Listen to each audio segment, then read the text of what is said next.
You're not going to have easy days. It's going Yeah. to get tough. And what are you going to do during those moments? So lean into God, hold on to your faith, and find out your purpose. And He will reveal it to you so that you're able to stand strong and continue in the process. Hmm? Everybody also want to pray for patience. But in Oh. order to get that patience, tribulation is the thing that spearheads patience. Welcome to another episode of Threads of Enlightenment. As usual, I love to take this time to welcome our guests because I know they are coming with some things very expensive. Their time, 24 hours, has been offered to every one of us.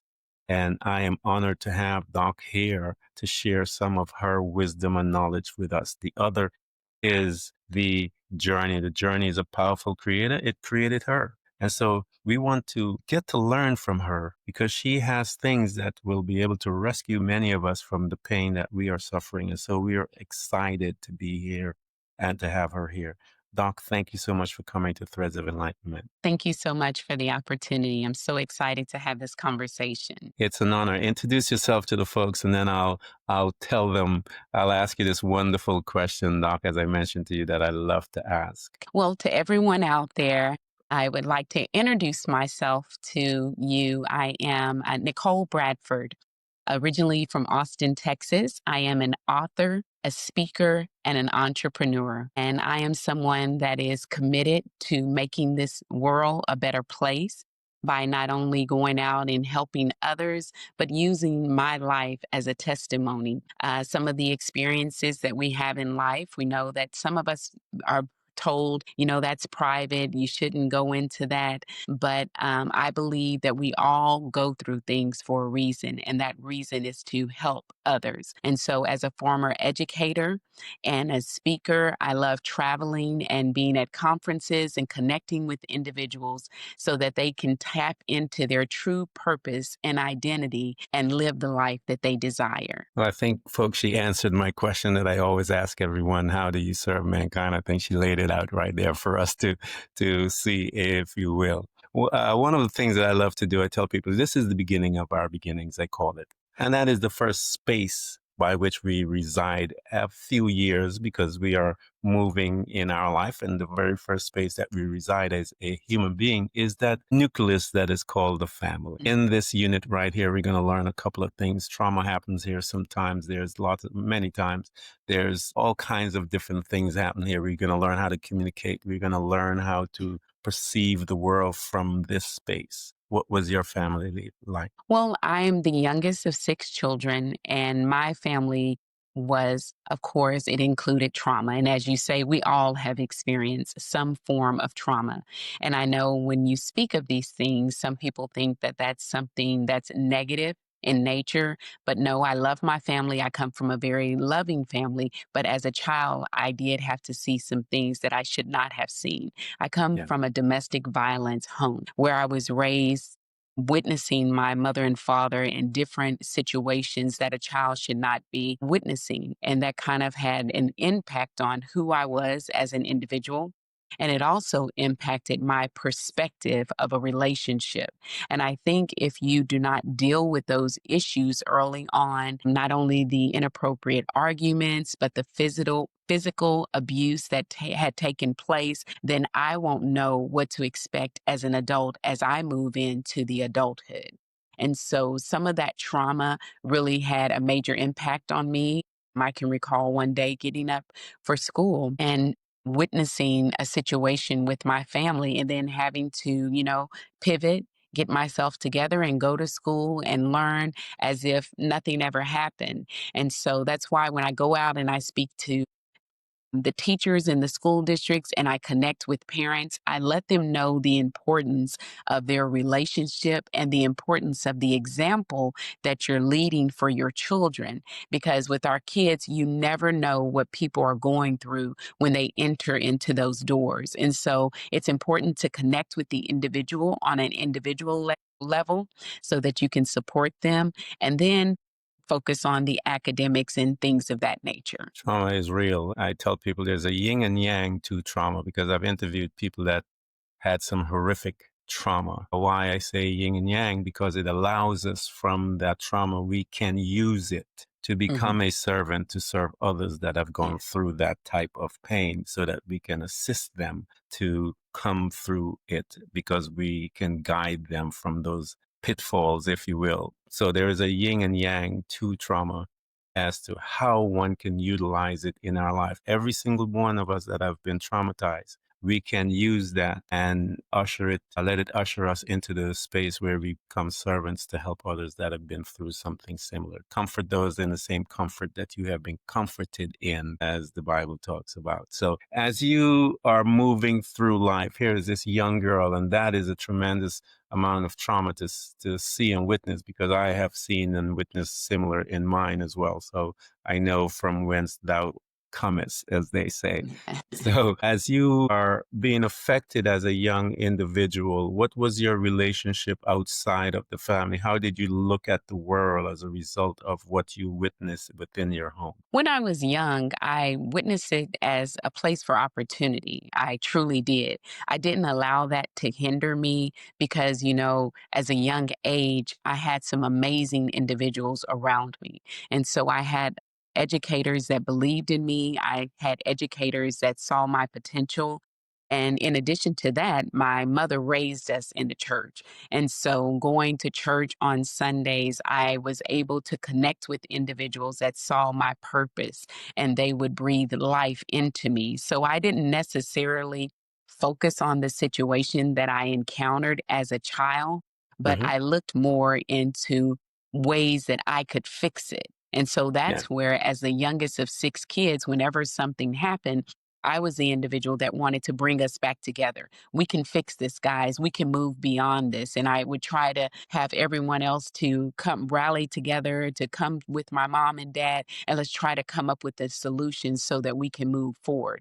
And so that became my role in the family. I was the one that was energetic, full of life, but someone that was always trying to solve the problem so that we could move forward. As one that has taken up that burden, being the youngest in the family, and that assignment, if you will, it begins to change you. What were those changes that you began to notice in this young girl? Because again, her desire is to fix it, and to fix it. Yes. If it's broken and it's not being fixed, that individual can internalize the results of Yeah. seeing this thing that is supposed to be and has a strong desire to fix it, and it's not being fixed. How did you navigate that? The way that I navigated it, I believe, is just by going out and doing the work for myself. Because as a young child, I would talk to my teachers, I would talk to my Sunday school teacher, and I would talk to the individuals around me. But I was trying to observe other families, of other lives, and Uh-huh. see kind of like, how is it for you? I know, being a graduate of Grambling State University, when I left my home life and I went to college, it was really rare for me because I was like, okay, how are y'all doing this thing called life? Because I was the youngest of six. And our expectation growing up was that you become a state of Texas employee, you get a retirement, you get your high school diploma, and then you retire. And that Yeah. was just the expectations. But when I went to Grambling and I saw all these people and I would meet new individuals and they would say, you know what?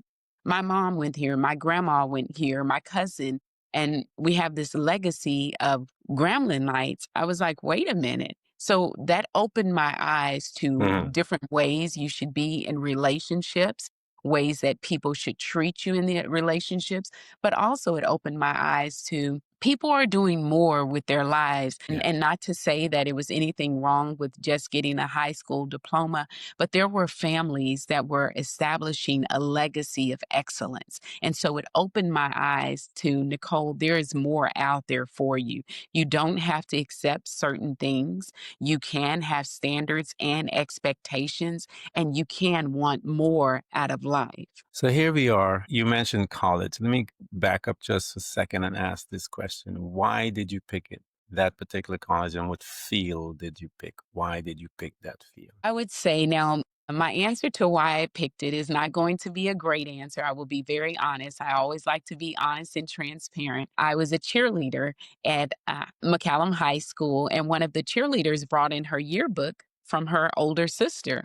and we're Mhm. all going through the yearbooks now. I had traveled and looked at different colleges and universities, but I believe that their motto and what I saw in that yearbook, it was so much fun, the life that was there. And it said at Grambling State University, a place where everybody is somebody. And that's Nice. always stuck with me.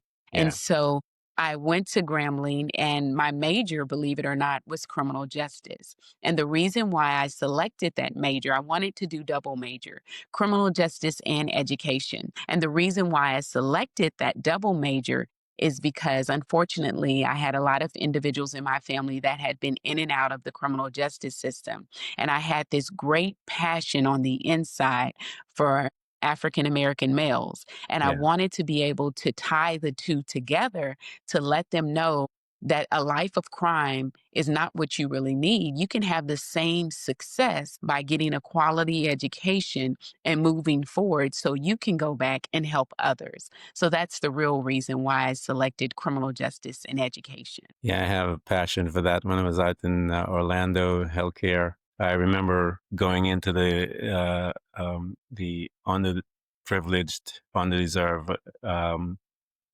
areas, and I would tell the brothers, guys, become nurses. Mhm. This is a field that you will get in because there are not many of us there, and you can develop a good business. You can get yourself secure. You can provide for your family. People were looking at me like if I was crazy, and I kept telling them, I said, no, this is something that you guys are not focusing on, Mhm. and you need to focus it. And we were trying to put together a program to open those doors for brothers, the guys, the most. That's another topic. Let me keep my mouth shut. So here you are, you're in school, you got into college, and you saw what you saw and the impact that it did to you, and it opened your eyes. Once this new world was opened up, you're not Doc yet, you're Nicole.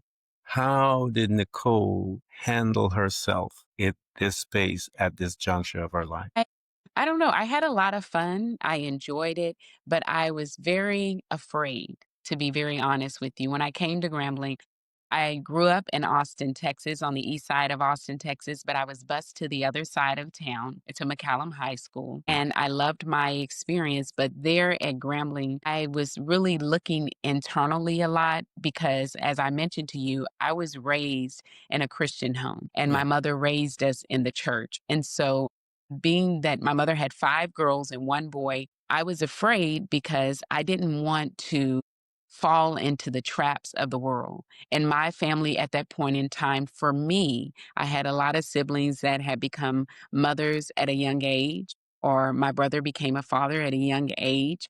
And I didn't want that for myself. I wanted to be able to do more.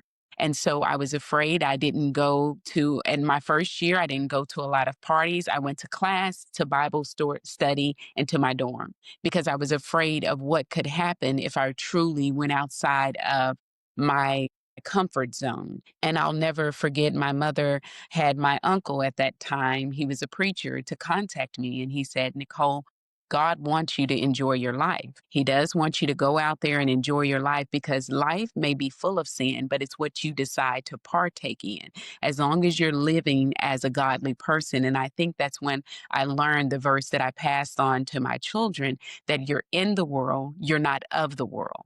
So as long as you have that integrity and those standards and those boundaries, you will be successful. And so, as you know, with children, there's a lot of peer pressure out there. And there was a lot of peer pressure around out there for me at that particular time in my life. But I think that really helped me the moment I spoke with my uncle to kind of shift my mindset.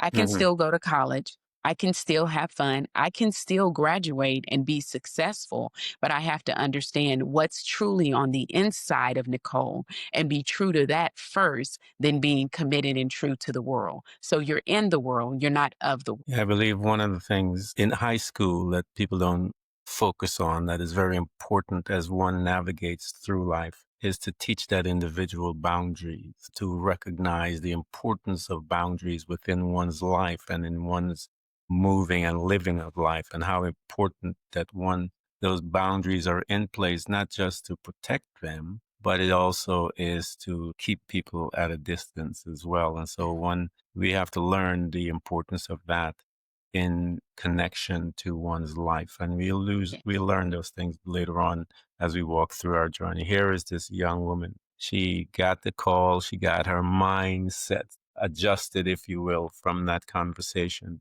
Talk to me once you graduated. Where did you end up, and why did you pick that space? Well, after I graduated from Grambling State, I ended up at Texas Southern University in Houston, Texas. Hmm. And in all honesty, it was for me, I was just not ready to go into the work world. I Yeah. wanted to make sure that I was equipped with all of the tools that I needed to be a success. I selected Texas Southern partly for the same reasons I did Grambling State, is because an HBCU for me gave you the love that you needed. It gave you the strength and the confidence to go out and take on the world. Being at Grambling, the individuals are just parents. It's an extended family. And being at Texas Southern, there were experiences that were similar, but I believe that the education you receive is not just in the books. They're going to prepare you for the challenges that you're going to encounter when you walk into the real world. And so that's the reason why I selected Texas Southern University. I wanted a HBCU so that I could be successful, but also that I can have the knowledge that I needed outside of the textbook so that I could excel. What a purposeful beginning, if you will. One is now designing her life as she's walking, purposely making decisions and approaching her life as a serious matter versus most of folks that are partying back Yeah, there, doing all kinds of stuff, getting past those boundaries as we talked about. As she is now purposely putting all this knowledge and insight into her, you were talking about how you grew up in church and so forth. At this point in time, what was your life and your relationship with yourself like? my relationship with myself, I had dated a gentleman that we've been together since I was maybe 12 or 13 years old. So my relationship at that time was full of love, full of expectation, but I think I was more focused on our relationship than Nicole because I left college and I went straight into marriage, which was a challenge for me Hmm. because, my favorite movie, and I always tell people that is Meet the Fockers. And, he'll talk about you're in the circle or you're not of the circle. And, he has a great family and I love my in laws, but there are challenges when you're going into a new family because those individuals want you to have their traditions and their mindsets and their thoughts. And that was a challenge for me. And I think that's a lot behind the concept for Maintain the Flame, my company, because you first have to know who you are. If you Hmm. don't know who you are, you will allow any and everyone to control you, be it your spouse, your job, your extended family, but taking that time to know yourself. So, because of some of the challenges that we had early on, that gave me an opportunity to focus on Nicole and what Nicole needed and what I expected for the duration of my life in that relationship. That's important to learn that aspect of one's life. Who Mm. are you in relations to you knowing that individual? Because once you know that individual, you are not going to allow certain behaviors of others, Mm. disrespect, all of those different ways by which one will disrespect you by how they speak, act, and all that behave in front of you and so forth. And one of the keys in order to circumvent all of that type of behavior is knowing who you are. And once you know who you are and you have your boundaries set, which we talked about earlier, those things are very powerful when you're dealing with others, if you will. And it will create much conflicts and crisis, but you cannot bow. The minute you bow one time, it is over. So here you are, which is an interesting move for someone who is pursuing education, if you will, to come out of that to Mm. go into the marriage aspect. And once you're there and you mention all the challenges and so forth that one must embark on within the family and the in-laws and stuff like that, How did she make it? Well, we made it. We had to, of course, learn the differences in each other. And again, I go back to my uncle and how at the beginning he said, you guys need marital counseling. And a lot of people, of course, at certain points in your life, they don't believe in that. That's not something that we need. We were told y'all have known each other since you were little. But at that time, I didn't understand it. We did have one session with him. Now, as I reflect on it, I truly understand because people don't know and the dynamics when you're coming together as a couple, you're coming from two separate households. Mhm. So those values that my husband had and had been raised with were not the values that I had in my home. And so when we're trying to come together, we're going to butt heads every now and again. And so navigating that was a little challenging. And then going from there to becoming a mother at a young age, working full time and pursuing my doctoral degree at the same time was very challenging. But I think that being able to juggle all those balls at the same time helped to develop me into the individual that I am today. I think it is the church has been lying to us, Doc. I believe God's model of how he deals with things is through suffering, because that is when you read the word and you look at it in every one of those men and women in life. Abraham, 25 years, he had to wait after he got the promise. Suffering through there, he made much mistake. We have Ishmael, we have all kinds of stuff living life in there. We Mhm. know Joseph was thrown in, all kinds of stuff. The boy was Yeah. sold as a slave. He was tossed in prison, all these wonderful things, but what was God doing in our pain, in our struggles, and in our suffering? Because it says patience. Suffering brings patience. I think that's how it's designed. But we have been told that you believe in this thing and everything is rosy, which is a lie. And when everything is not rosy, then we have a problem. So here you are, your uncle is trying to educate you guys that sometimes this suffering stuff is for Yeah. real, Yeah. but Oh, you got yeah. to learn how to manage oneself within the suffering. Mhm. And you're coming from two different beliefs, two different systems from a husband and wife. You're coming from all kinds of customs and stuff like that, totally different. And then you have to bring this in to become one where one can manage it. As you are going through school and the family, being a mom and all these things, and you're being put into that process, that how God has designed one to go through of the suffering, and then he will bring Mhm. you out to this other side and elevate you. When you graduated from school, I didn't want to go through some of the suffering because I know some of that suffering stuff. So let's talk about that for a minute, because a lot of people, there's a lot of families out there. There are a lot of women out there. Let's stop for a little while. You made it through. You had your husband, you had your child in the midst of all of this. Talk Mhm. to those women that are there right now that are struggling. They're not sure. They may be a little burnt out. They may be a little upset. They may be a little of anything, but being at the space where they want to go on, they can't even figure it out. Let's talk to that group right now. What is your advice to those women that are sitting right there in your situation that you were part of many years ago? To that individual, I would say, like you said, you can't listen to the messages that the world tells you. You have to go inside and spend that personal time with God. Now, I'm not going to say, just like you mentioned, and it was perfect. Life is not going to be a bed of roses. Marriage is not going to be a bed of roses. Your job is not going to be a bed of roses.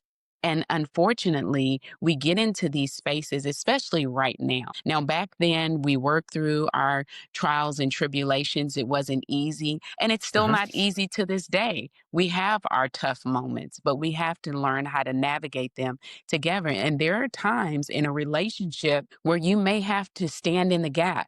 You may have to intercede for your family and your spouse, and you can't allow the situation to overtake you. And I think for me, when I reflect back on those moments, I think now to social media and how it is. Everything you scroll, it's leave him. You're empowered. You don't Yeah. need to put up with anything and just go on with your life. But as you said, God gives us suffering and allows us to suffer for a reason. And Hmm. we skim through those passages and we don't believe it. And we think it's a sign of weakness if you go through that pain. But that pain makes it personal so it can draw you closer to God so you can find out the only person that's going to be there for you forever, always by your side. And so I would say to that individual, get in your word, find out who God is for yourself. That's one thing I used to pray when I was younger, especially in my marriage. And you better be careful what you pray for because I Hmm. would say, God, I want to know, not by my mom, not by my grandma, because my mother was very faithful, a very faithful servant, but I wanted to know him for myself. And so, in order for him to allow and honor my prayer, he had to draw me in close, which meant, Nicole, you're not going to have easy days. It's going Yeah. to get tough. And what are you going to do during those moments? So lean into God, hold on to your faith, and find out your purpose. And He will reveal it to you so that you're able to stand strong and continue in the process. That is the purpose of our pain. The purpose of our pain and suffering for tribulation.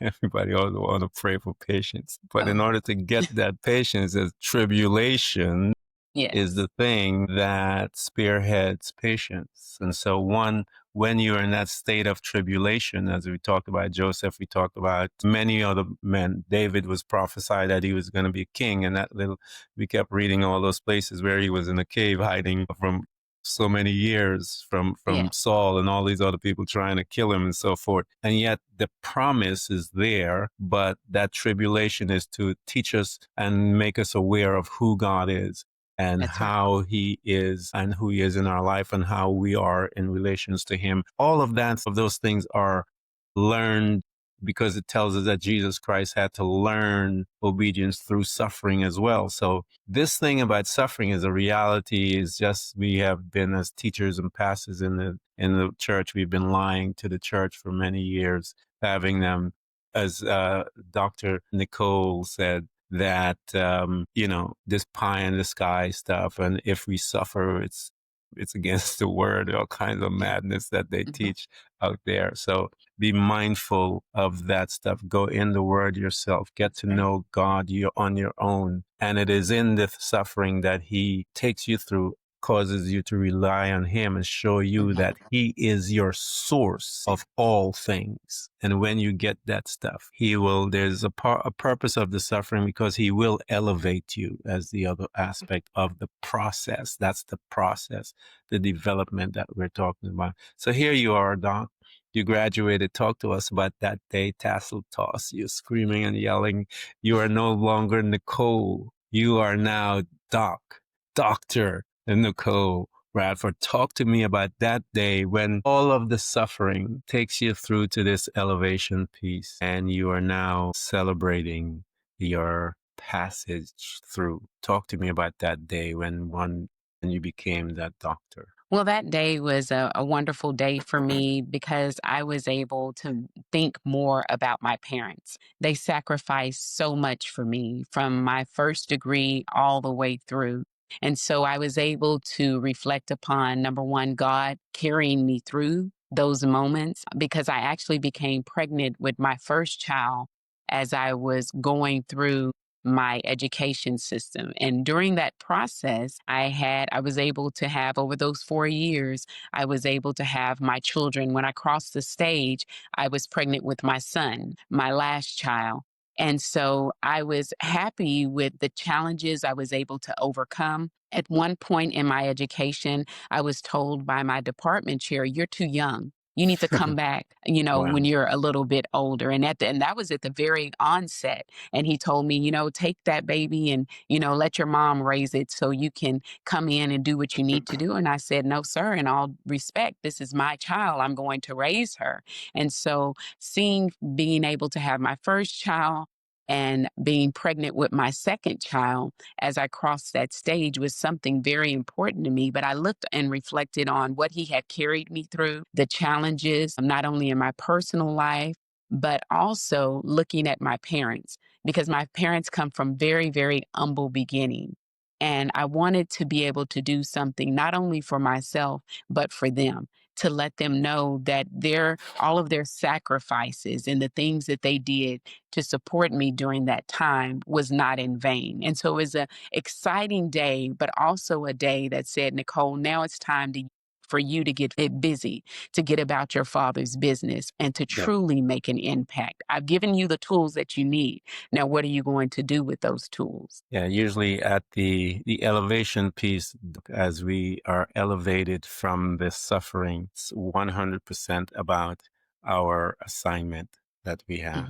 Mhm. Because when we look at everything that these men went through and these women in the scriptures that went through the suffering and so forth, when they were elevated, it had 100% to do with their assignment. And so here you are as God elevated you. What was his assignment that he had given to you at that time that he, as you stated, you got to get busy with it? At that time, I truly believe in my heart he was assigning me to go into the education system and speak up and be a voice for those that couldn't speak for themselves. And that's always been my passion. I always love to be a champion for the underdog, and I want to be an advocate for those that are overlooked, that are mistreated, and left behind. And so, because school for me was not very easy, I had to study hard. And for me, the key was persistence. I Yeah. was not willing to give up for any reason. And so even the day that I was expecting my first child while I was in college, I'm telling my husband, you have to go turn into this assignment. And I'm trying to talk to my professor. I'm in labor, but I'll get that paper to you. And he's like, are you kidding me, Nicole? Like, you're having a child. I want my assignment. I want my grade. I'm not letting you down. So it was just that persistence that kept me pushing and Yeah. not being willing to give up. And so I think so many of us in life, and when I talk to others, I talk to myself, we face these challenging situations and we see these walls, and we don't understand the power that we possess inside of us to make those walls come falling down. So we may try once, we may try twice, but that third or fourth time, we're like, forget it. Yeah. It's not going to work. But that tenacity and being committed to your assignment makes the difference in the way that you pursue things. So for me, that's been a challenge for me in my career because I don't know how to be silent. If I Yeah. see something that's going on that is not right, I have to speak up because number one, I have a higher power that's holding me accountable. And number Mhm. two, those children or those individuals are depending on me. They might not have the voice, but I was put in that position for a reason to speak up and to stand up. Yeah. And the Bible tells us that the foundation of God's throne is justice. That's right. I mean, when you think of that, and I think that's why he instituted karma, and we call it in several ways. Some other religion will call it karma. The Bible talks about that in Galatians as sowing and reaping. And that means that how you treat someone, if you treat someone with kindness, you will reap kindness. If you treat someone with disrespect and all the different things, karma is that. And I tell people in all of our relationships on this planet, there is someone there witnessing the conversations being said, the behaviors being done, Mhm. all of it. And that invisible person is the justice of God standing right there, weighing all the words that we say and act, how we're acting and conniving and cheating and all that stuff. It Yeah. is witnessing that and it's taking notes. And you may not feel it. If you look at the scripture, there talks about when one particular thing was done, it took 3 years later, and then God visited that situation. Anytime we do something, in most cases, it will take years because God is planning and his justice is planning the best response for your action. And that will always show up. Doc, you got your situation. I want you to mention a little about, because I know you being in that space, your voice is the justice and the unjust things that are happening, especially that type of arena, is witnessed every day. And your voice, I'm sure, was coming at them day and night, being there, because it is an unjust system when it comes to the education of the human being. While you're there, talk to me about some of those things that you learned and you were able, because of your training through suffering, were able to stand up and have a voice toward. Well, I learned one of the things that I was taught early on as a child: you work hard and you'll be rewarded and it'll be great. Nowadays, not so much, not so much. And that was the biggest shock for me because, as a child, you're looking to your It's one of the parents. lies. Yes, yes, and you're thinking that, and I know they're very well-intentioned, but the times were a little different for them, and you're Yeah, thinking, "Hey, give me all the cheat sheet, gives me the notes that I need so I can be successful." yeah, And they're saying, "Nicole, just go out there, be who you are, work hard, be persistent, and success is yours." And that's not necessarily true. If you work hard and you keep your nose to the ground, or you go along with the system and you don't say the wrong thing at the wrong time to the wrong people, then you may have a little bit of a smooth sailing. But if you are willing to compromise your integrity and yeah. compromise who you are, your road may be a little different. But for me, I learned that it's important to speak up. I've learned that it's very important that you are at the table, but not necessarily at the table just to check the box, but to be at the table to truly make a difference. And I know that that's kind of uncomfortable. We don't want to have those conversations because, especially now, times are so hard. We just want to be at the table. But it's not enough just to be at the table anymore. Hmm. Our forefathers went through so much to get us to the table, and we've come so complacent that as long as I'm at the table, I'm good. But you're not at that table just for you. And I Yeah. think that that's important that we all understand. When you're at the table, there's a lot of people depending on you to do what's right. And so that also gives me a segue to the book I recently wrote, My Soul is Not for Sale. Removing the lies, the labels, and the limitations. And that just kind of covers that it's important to hold on to that integrity, what you truly believe. And in the book, it talks about, biases in the boardroom and things of that nature. But people need to understand we can't just lay down our religion or lay down who we are at the door and then go to work. Because who are you? Are you being true to yourself? So being able to understand the importance of authenticity, being able to understand the importance of resiliency, and being able to understand the importance of holding on to our integrity in a world that is so fallen. As you stated in the onset of the conversation, we're in it, but not of it. And because we are in it, our character, our integrity, all of those things, because I had a situation the same in my journey, and this company wanted me to lie, and they would have made millions. I dealt with HMOs. And I remember going to that place, and I could have, lied, but Mhm. it is not. No, I looked at them and they wanted me to deny a gunshot wound as Mm. not a gunshot wound. And I called the medical director and I said to him, I'm looking at a gunshot wound. I don't know what you're talking about, how you want me to deny this. And he says, you have to. And I looked at them and I said, I am not qualified because I am not medically trained to make that decision. You are the medical director. You make that decision and you go from there. I got myself into all kinds of Yes. trouble because I made that statement and I refused it. As a result, that company lost millions of dollars because of what I did. And they pulled me up in the boardroom and scolded me in the thing. And I told them I will not. I told them, I said, look, you want my job? You can have it. I'm never going to sell my soul out. And they looked at me and they said, Primus, their problem is you need to die. And that Mm. was the very first time I looked at the men that I stood in front of in that boardroom. And I actually saw that they were all dead. You Mm. look into the pupils of their eyes, and I realize, and there's a scripture that says in Psalms, I'm amongst lions. And I realized that I was amongst some lions. And I told them, Mm. I said, I don't understand what that means to die. And they said, you know what it means. You have to kill your heart. And I looked at them, I said, Oh that my is gosh. impossible. I said, I will rather surrender my job than to do that. I said, I don't know what that would be like. Mm. And I walked away from corporate America. That was my ticket. I just, no, there's no way I can do that.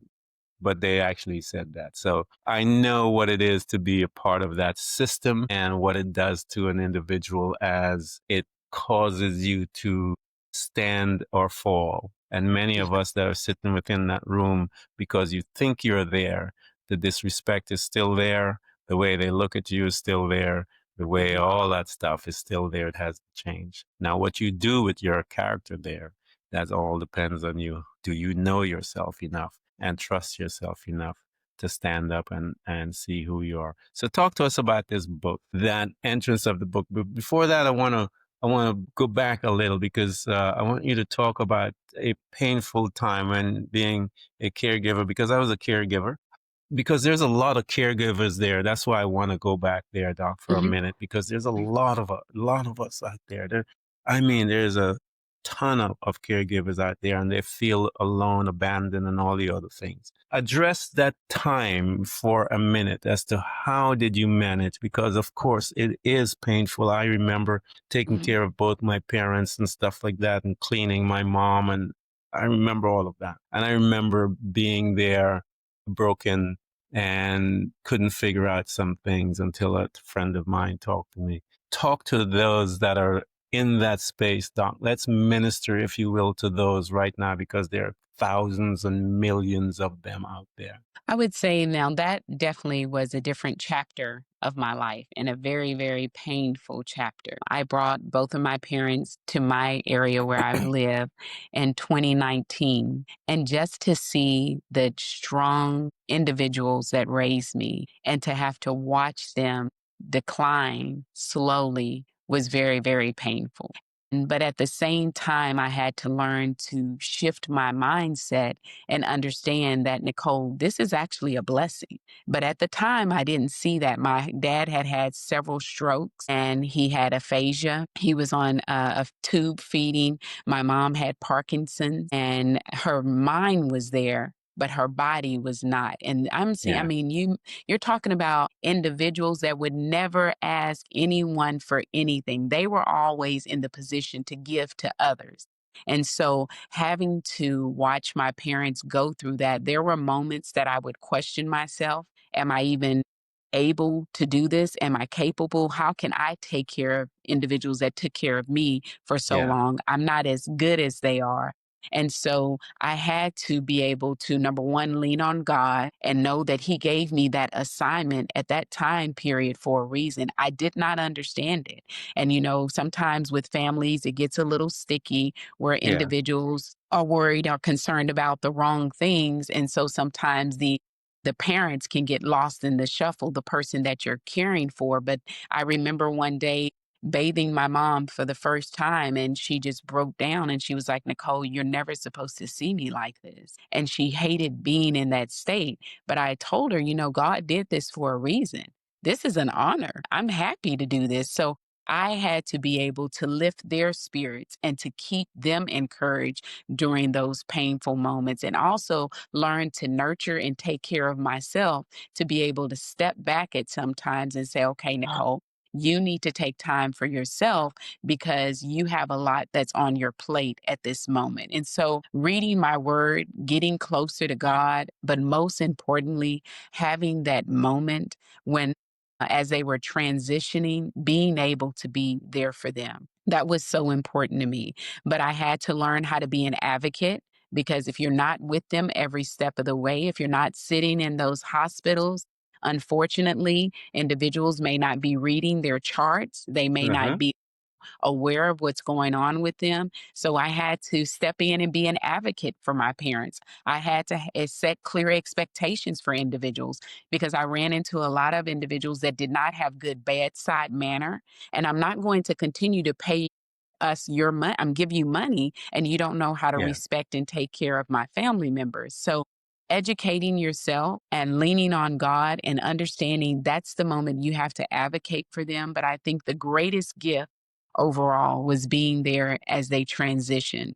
And especially for my mom. And that was the hardest moment for me, but I was able to hold her hand and hold her. And as she took her last breath, she was there for me when I took my first. And I definitely wanted to be there for her when she took her last. And I could do nothing but cry out, "Don't leave me. Don't leave me." And I loved her so much, but I know Yeah. that she put into me everything that she could before she left this earth, and it was time for her to go and to be free from all of the challenges and the physical limitations that she had. But I would just say to the millions and to the thousands of those that are out there in that role now, understand that that is a blessing and a privilege. There are so many people that didn't have the opportunity to care for others, and God's going to see you through. But just lean on Him and know, even though at that moment, there are times I'm like, oh my gosh, my dad would be good. Then my mom, oh, I'm in the hospital with her. Then I've I been get her there. good. Then my dad's in the hospital. I'm like, are you kidding me? And he'll fall and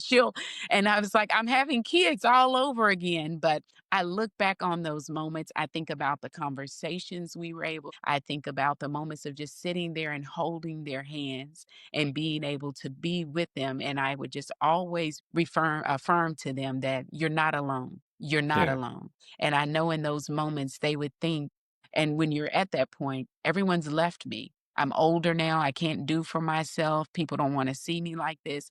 But I just kept trying to encourage them. You're not alone. And I would never leave their side. And I would read those scriptures to keep them encouraged. But it is tough. It is very, very tough. But once you get on the other side, as you talked about the suffering and the pain, once you get on the other side of it, I do it again in a heartbeat. I do anything to have 10, 15 minutes just to have a conversation with them. But I'm just so grateful that God selected me to be with them, to walk with them during that time period. And one of the things that Doc had mentioned is very important then, because I know it was a friend of mine that stepped in and told me about it. And that's when I realized that I needed to step away sometimes and help me and deal with me to rejuvenate when I was getting burnt out. And I didn't recognize that I was so consumed. And you have to learn how to step away for a break to rejuvenate yourself, and then you'll be able to manage it and get back in there. And when I learned that,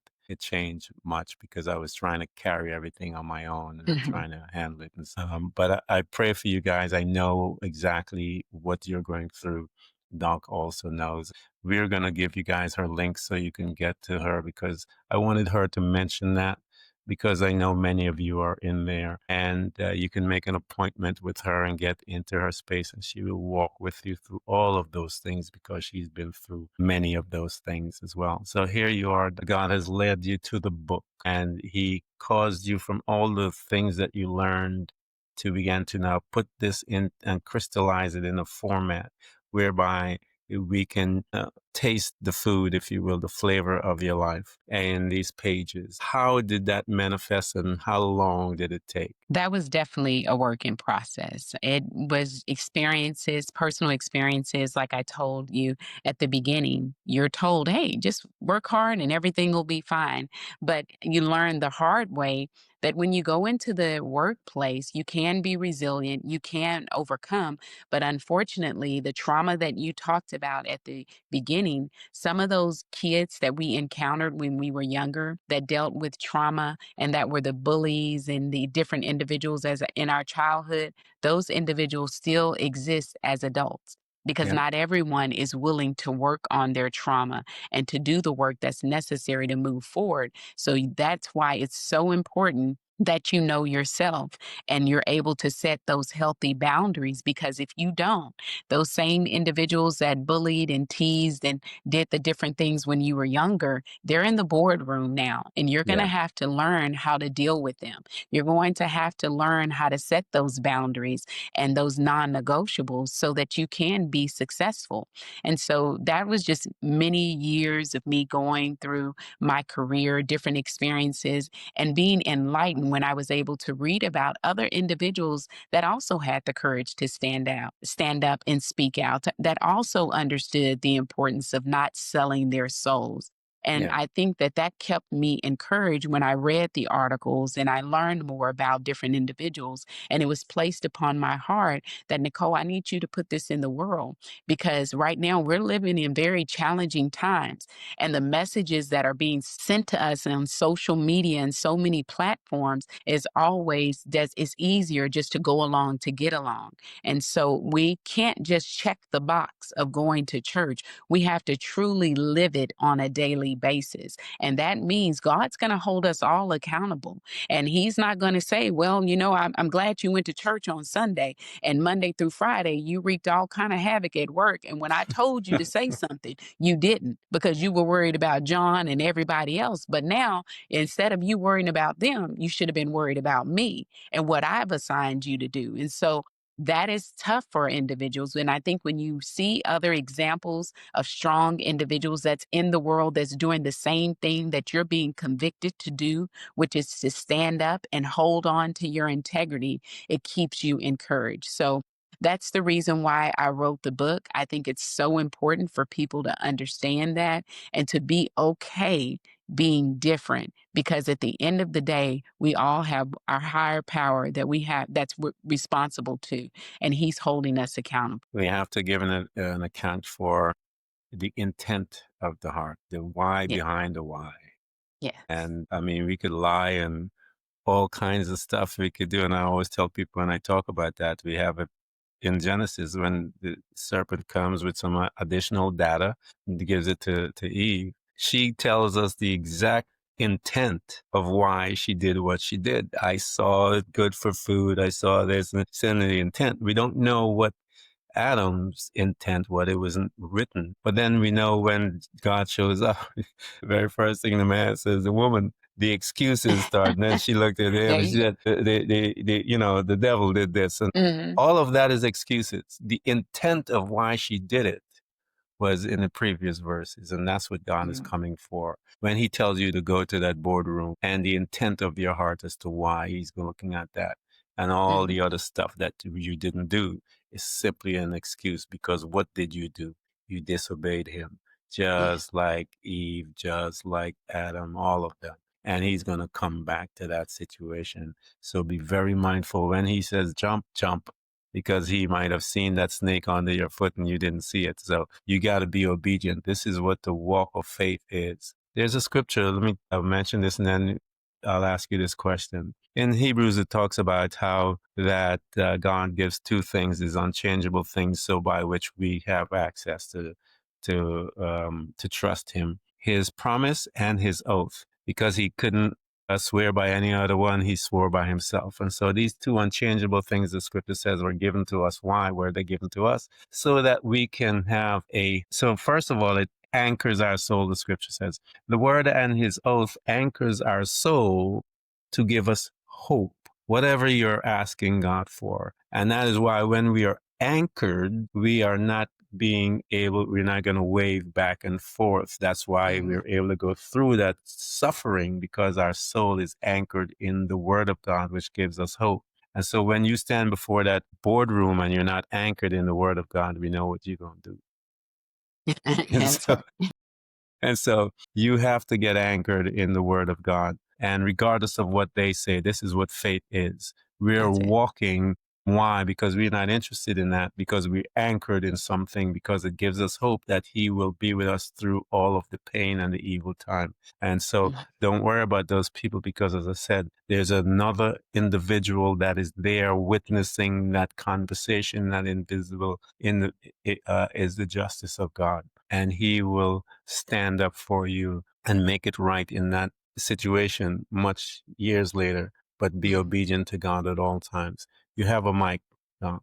This mic is plugged into us all. Yes. Yes. What would you say? I would say it just goes back to the old song, "My soul has been anchored." And I know that it's just cool to be a part of the religious movement and the things that's going on in the world, but I think we need to get back to the basics. It's so important that we have to truly trust and believe in God. And when He gives you the mic, you must be, like you said, you have to be obedient and understand that the things that you're going to say may not be the things that is popular or things that people want to hear, but it's what's necessary in that moment. And God only calls you for a purpose. If He calls you and He tells you that it's something I need you to do, you need to understand that it's a priority for Him. And even though you may be fearful, it's outside of your comfort zone, He's given you everything you need to have to be successful with that assignment. And we've just got to trust Him at His word. His word is His will. And I never understood that as a young person because I would try to go through life and do life on my own. And I wondered, why do I keep running to these brick walls? Why is this happening? Well, I didn't ask you to come down here, Nicole, and try to figure this out by yourself. I gave you everything that you needed to be successful. I left you my word. If you would open the book, Yeah. and so many times we want the cliff notes. We want to Yeah. scroll on social media and they say, do this. Okay, that sounds good. But He says, study the word to show yourself account. You got to study for yourself. Yeah. When you stand before me, you can't say, well, my mama said. I'm going to Okay. say, Nicole, what do you believe? Who do Yeah. you think I am? So that personal relationship is what's going to get you through any situation that you encounter. And it's just important that we understand that when you're given the mic, there's a purpose for that. And there's a purpose for your pain and your suffering. And you will understand it when you get to the other side. Amen to that. And we're going to provide everything for you guys to get to Dr. Bradford's information so that you can get into her space. Make an appointment, get there, get wisdom, the knowledge, the insight that sits in her that she acquired through those suffering. And she's able to help you because she's been there. She knows where those potholes are, if you will, and be able to help you through so that you can see the greatness that is you and get an opportunity to learn about your assignment. Doc, thank you so much for coming to Threads of Thank you. Enlightenment. This has been a really good one. Thank you. I truly appreciate it. Thank you. Thanks for tuning in to Threads of Enlightenment with Ken Primus. Hopefully you're now feeling more empowered to overcome the challenges in your life, whatever they may be. Share that inspiration with others by telling them about this podcast, rating it, and of course, remember to subscribe so you don't miss a single episode. For more connection, you can find us on Facebook and Instagram by searching for Threads of Enlightenment. Until next time, stay enlightened.